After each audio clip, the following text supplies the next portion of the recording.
गरीब माँ बाप की बेटी थी। इसी तरह उसके माँ बाप ने उसकी शादी जंगल में रहने वाले बंटी नाम के कबूतर से कर दी थी। कुछ दिनों बाद टुनटुनी के ससुराल वालों से दहेज की डिमांड करने लगे।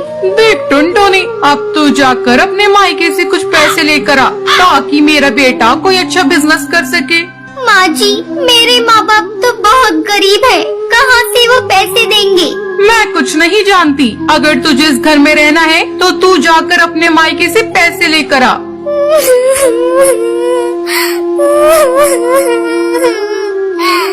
ठीक है माँ जी, मैं जा रही हूँ, लेकिन मुझे नहीं लगता कि मेरे माँ बाप आपकी डिमांड को पूरा कर सकेंगे। अगर तू पैसे लेकर नहीं आएगी तो तू वहीं रह जाना, यहाँ आने की कोशिश भी मत करना। मेरा बेटा जवान है, मैं उसकी दूसरी शादी कर दूंगी।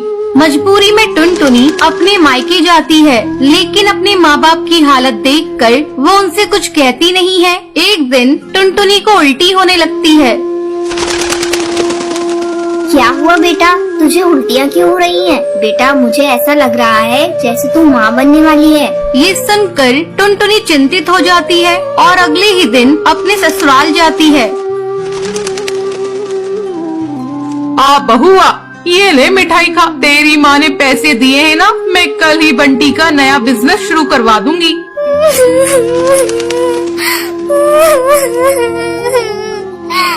माँ जी, मेरे माँ बाप ने मुझे कोई पैसे नहीं दिए हैं। उनकी हालत देखकर मैं तो उनसे पैसों की बात ही नहीं कर पाई।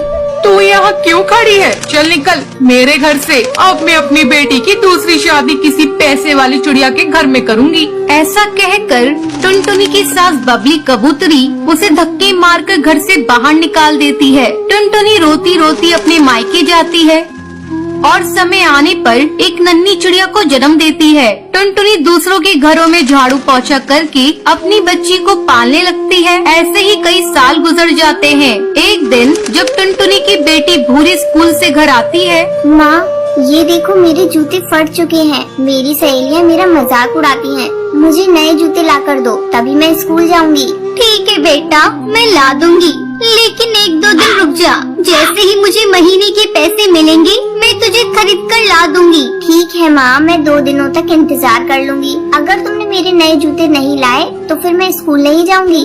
2 दिनों बाद जब टुनटुनी भूरी के लिए जूते खरीद कर लाती है, भूरी उसे देखकर खुश हो जाती है।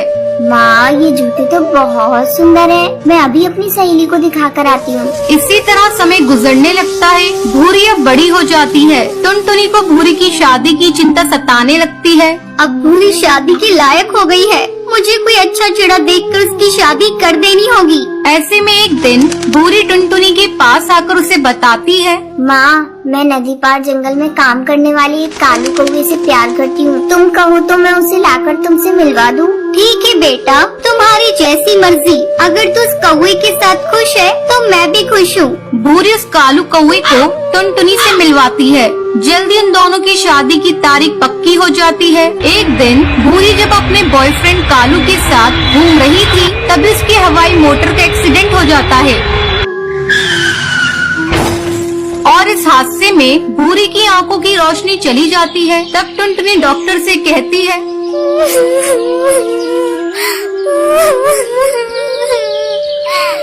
डॉक्टर, अब मेरी आंखें मेरी बेटी को लगा दीजिए। मैंने तो बहुत दुनिया देख ली, लेकिन मैं अपनी बेटी को अंधा होता हुआ नहीं देख सकती। टुनटुनी अपनी दोनों आंखें अपनी बेटी को दे देती है। कुछ दिनों बाद जब भूरी ठीक हो जाती है। माँ, तुमने मेरे लिए अपनी आंखों का बलिदान दे दिया। अब मैं तुम्हें अकेला रहने नहीं दूंगी। तुम्हें मैं अपने साथ अपने घर ले जाऊंगी। भूरी की शादी पूरी रीति रिवाज से हो जाती है और वो अपनी माँ को अपने ससुराल ले जाती है। फिर सभी खुशी खुशी रहने